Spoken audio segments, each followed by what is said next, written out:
স্বাভাৱিকতে যথেষ্ট ৰ'দ হৈছে তথাপিও মাইসকল গুণমুগ্ধই তেওঁলোকে মৰমৰ শিল্পীগৰাকীক এবাৰ কাষৰ পৰা চাবলৈ তেওঁলোকে আগুৱাই গৈছে।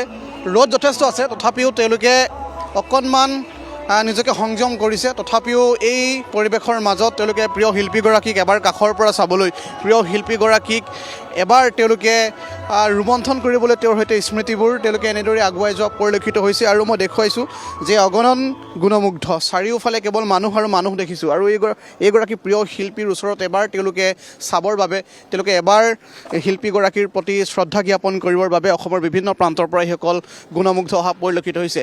মোৰ সৈতে পংকজ বৰা আছে। পংকজ বৰাই সামগ্ৰিক পৰিৱেশটো এবাৰ দেখুৱাইছে। অগণন গুণমুগ্ধ যিসকল গুণমুগ্ধই সদায় জুবিন গাৰ্গক কঢ়িয়াই ফুৰিব বিচাৰিছে।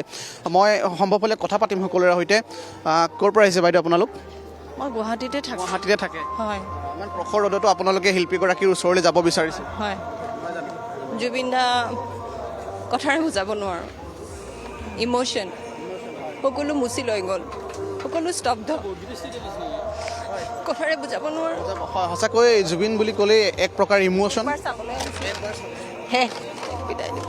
চাবলৈ আহিছে এবাৰ হ'লেও তেওঁলোকে চাবলৈ আহিছে আৰু কৈছে যে জুবিন গাৰ্গ ইম'শ্যন হয়। প্ৰতিটো প্ৰজন্মৰ বাবে জুবিন গাৰ্গে বহুখিনি কৰি থৈ গৈছে। কেৱল নতুন প্ৰজন্ম বুলি নহয়, উত্তৰ প্ৰজন্মকো জুবিন গাৰ্গে চুই থৈ গৈছে। হৃদয়খনত সকলোৱে জুবিন গাৰ্গক স্থান দিছে আৰু সকলোৱে এবাৰ শিল্পীগৰাকী কাষৰ পৰা চাবলৈ আহিছে। ক'ৰ পৰা আহিছে আপোনালোক? আমি তেজপুৰ বালিপাৰাৰ পৰা আহিছোঁ।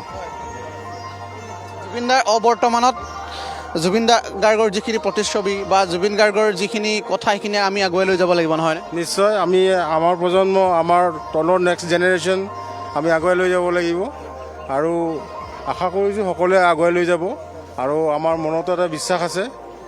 ধন্যবাদ। আৰু তেওঁলোকে আগুৱাই লৈ যোৱাৰ কথা কৈছে। আৰু যিহেতু আজি দিনজোৰা কাৰ্যসূচীৰে ৰাজহুৱা শ্ৰদ্ধাঞ্জলি অনুষ্ঠানৰ আয়োজন কৰা হৈছে আৰু যিসকল লোক থাকিব সকলোৰে বাবে মূল প্ৰৱেশদ্বাৰ খোলা থাকিব, সকলোৱে আহিব পাৰিব আৰু তেওঁলোকে শ্ৰদ্ধাঞ্জলি জ্ঞাপন কৰিব পাৰিব। আৰু যিহেতু নিশাৰে পৰা আমি পৰিৱেশটো দেখুৱাই আছোঁ, এই পৰিৱেশে এক প্ৰকাৰে অসমৰ এটা ইতিহাস সৃষ্টি কৰিছে। কিয়নো ডক্টৰ ভূপেন হাজৰিকাৰ পিছতেই জুবিন গাৰ্গৰ যি এই সময়খিনিত এনেদৰেই সকলোৱে এতিয়া আহিছে। মই দেখুৱাইছোঁ তেওঁলোকে ফুলৰ থোপা, ফুলৰ মালা লৈ তেওঁলোকে এক প্ৰকাৰে আহিছে। ক'ৰ পৰা আহিছে দাদা আপুনি? মই নুনমাটিৰ পৰা আহিছোঁ। নুনমাটিৰ পৰা আহিছে। জুবিন গাৰ্গক এবাৰ কাষৰ পৰা চাব বিচাৰিছে? এবাৰ কাষৰ পৰা বৰ হেঁপাহ আছিলে পাম বুলি, কিন্তু পোৱা নাই। আজি আৰু এই অৱস্থাত পাম আৰু আমি জুবিন দাৰ সৃষ্টিৰাজক আগুৱাই লৈ যাব লাগিব। এই দস্তুৰ মত নিব লাগিব। এইটো আমি সদায় হৃদয়ত ৰাখিম আৰু যিমান পাৰিম চেষ্টা কৰিম আমি নিজে তেখেতৰ গানটো অনুকৰাই থাকিবলৈ। আমি কথাও পাতি আছোঁ সমান্তৰালভাৱে। আপোনালোকে গম পাইছে যে আমাৰ বেকগ্ৰাউণ্ডত জুবিন গাৰ্গৰ যিসমূহ গীত সেই গীতসমূহ বাজি আছে, অহৰহ বাজি আছে, থমকি ৰোৱা নাই। সকলো গীত এক প্ৰকাৰে এইসকল গুণমুগ্ধই নিজেই গাইছে। তেওঁলোকে জুবিন গাৰ্গৰ প্ৰতিটো গীত তেওঁলোকে চিঞৰি চিঞৰি গাইছে আৰু এইসমূহ গীতেই জুবিন গাৰ্গে অসমৰ প্ৰতিটো প্ৰজন্মলৈ উপহাৰ দি থৈ গৈছে।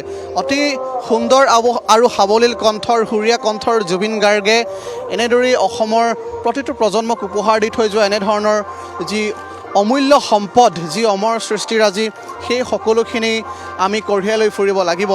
কেতিয়াও কল্পনা কৰা নাছিল এনে এটা দিন, তথাপিও সকলোৱে মানি লৈছে, বাস্তৱক মানি লৈছে। তথাপিও জুবিন গাৰ্গৰ প্ৰতি তেওঁলোকে এতিয়াও এনেধৰণে সন্মান প্ৰদৰ্শন কৰিবৰ বাবে কোনেও ঠেলা হেঁচা কৰা নাই। আপুনি চাওক, সকলোৱে শৃংখলাবদ্ধভাৱে তেওঁলোকে নিয়মানুৱৰ্তিতাভাৱে আহিছে। কাৰো কোনো আক্ষেপ হয়তো নাই। মই অকণমান পাৰিলে কথা বতৰাসমূহ পাতিবলৈ যত্ন কৰিম। ক'ৰ পৰা আহিছে দাদা? আমি ইয়াৰে পৰা আহিছোঁ, গণেশগুৰি। এটা কিন্তু আপোনাৰ ভাল লগা নাই, মানে আমি ক্ৰিকেট খেলা এখন পাতিলে ধুনীয়াকৈ মাজত জেগা দিয়ে। এতিয়া চাওকচোন কিমান কষ্ট ৰাইজৰ হৈছে। তেওঁ তাৰমানে সৰু মানুহ নেকি কওকচোন? কিমান বাহিৰৰ পৰা মানুহ আহি ঘূৰি যাই আছে, তেওঁক চাব পৰা নাই, ৰাস্তাৰ পৰাই আহি ঘূৰি যায়। এইটো ফিল্ডত টিকেট হ'লে তাৰমানে 100 টকা এটা দিলে তেতিয়া আমি খেলাখন চাব পাৰোঁ, কিন্তু তেওঁৰ কাৰণে আজি তাৰে মাজত জেগা দিব পৰা নাই তেখেতক। কি ধুনীয়াকৈ 2খন গেট খুলি দিব লাগে, আৰামছে চবেই আহি কিনে চাব পাৰে ভালকৈ। এইটো কিয় এনেকুৱা কৰিলে, মানে এইটো ভাল লগা নাই আৰু। মানে হয়, কিছু কথা এইখিনিত তেওঁলোকে কৈছে যে জুবিন গাৰ্গৰ যি শৱদেহ সেই পাৰ্থিৱ দেহ ষ্টেডিয়ামৰ ভিতৰ ভাগত ৰাখিব লাগিছিল বুলি তেওঁলোকে কৈছে আৰু বাহিৰত ৰখাৰ বাবে যিসকল গুণমুগ্ধ আছে তেওঁলোকে কৈছে যে যথেষ্ট এটা দীঘলীয়া বাট তেওঁলোকে আহিবলগীয়া হৈছে তথাপিও এইসকল গুণমুগ্ধ এইসকল জুবিন প্ৰেমীয়ে আগুৱাই আহিছে কথা পাতিবলৈ যত্ন কৰিম বাইদেউ ক'ৰ পৰা আহিছে আপোনালোক আমি ভঙাগড় হয় জুবিন গাৰ্গক আগতে কেতিয়াবা লগ পাইছে আপোনালোকে লগ পোৱা নাই লগ পোৱাৰ হাবিয়াসটো থাকি গ'ল বহুত ইচ্ছা আছিলে এতিয়া ইমান দুখ পাইছোঁ এনেকুৱা অৱস্থাত লগ পাব আহিবলগীয়া হৈছে কিন্তু সুশৰীৰে থাকোঁতে খুব লগ কৰিব মন নাছিলে কিন্তু সেইটো সপোন পূৰা নহ'ল কেতিয়াও হয়তো এনেই দেখিছোঁ ফাংচনত বহুত দূৰৰ পৰা কিন্তু সুশৰীৰে পোৱা নহ'ল আৰু আজি মানে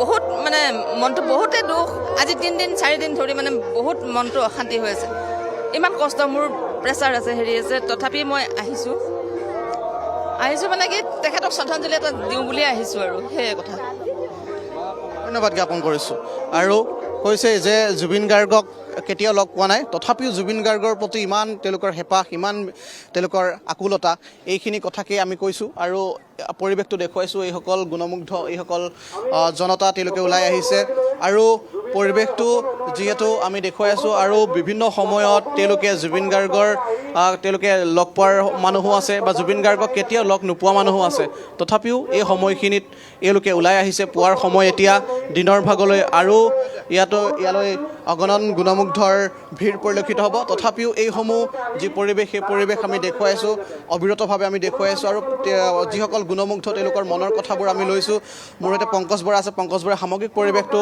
দেখুৱাই আছে ৰ'দ দিছে তেওঁলোকে মূৰৰ ওপৰত ছাতি এটি লৈ হ'লেও তেওঁলোকে আগুৱাই আহিছে আৰু দিনজোৰা কাৰ্যসূচীৰে যিহেতু চলি থাকিব আৰু এই দিনজোৰা কাৰ্যসূচীত অগণন গুণমুগ্ধই যিহেতু ভিৰ কৰিবহি গতিকে এই সময়খিনিত এক প্ৰকাৰে জুবিন প্ৰেমীৰে ভৰি পৰিছে সৰুসজাই ষ্টেডিয়ামৰ বাকৰি তথাপিও ইয়াৰ যি পৰিৱেশ সেই পৰিৱেশ কিছু লোকে যদিও ক্ষোভ প্ৰকাশ কৰিছে তথাপিও প্ৰিয় শিল্পীগৰাকীৰ কাষত পাবলৈ সকলোৱে আকুল হৈ আছে সকলোৱে ব্যাকুল হৈ আছে আৰু জুবিন গাৰ্গৰ যি সুৰ যি কণ্ঠ গীত শব্দ সকলোখিনি এইসকল প্ৰজন্মই আগুৱাই লৈ যোৱাৰ তেওঁলোকে কথা কৈছে গতিকে জুবিন গাৰ্গৰ যিসমূহ সৃষ্টিৰাজি সেই সৃষ্টিৰাজিসমূহক সকলোৱে মনত ৰাখিব আৰু ক'ৰ পৰা আহিছে বাইদেউ আমি ভঙাঘৰৰ পৰা আহিছোঁ 5:30 আহিছোঁ লাইনত আছোঁ এতিয়া এবাৰ শিল্পীজনক মানে শেষ শ্ৰদ্ধা জনাবলৈ তেওঁ যেন ভালে ভালে য'তে আছে ভালে ভালে থাকক আৰু কি ক'ম আৰু ক'বলৈ নাই একো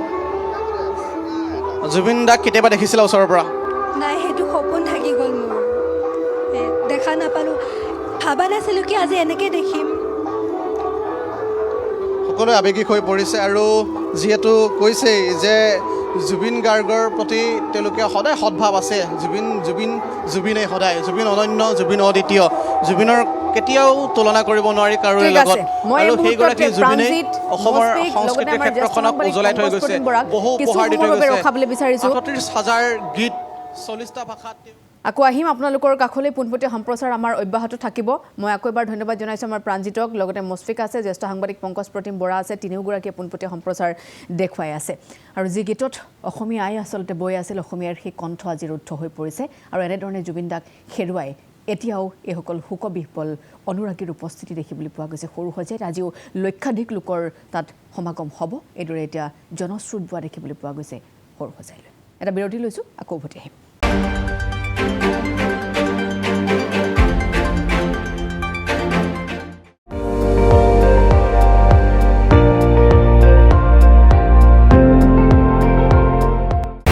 আপুনি চাই আছে ND24 সৰ্বশ্ৰেষ্ঠ নহয় সৰ্বোত্তমৰ দৌৰত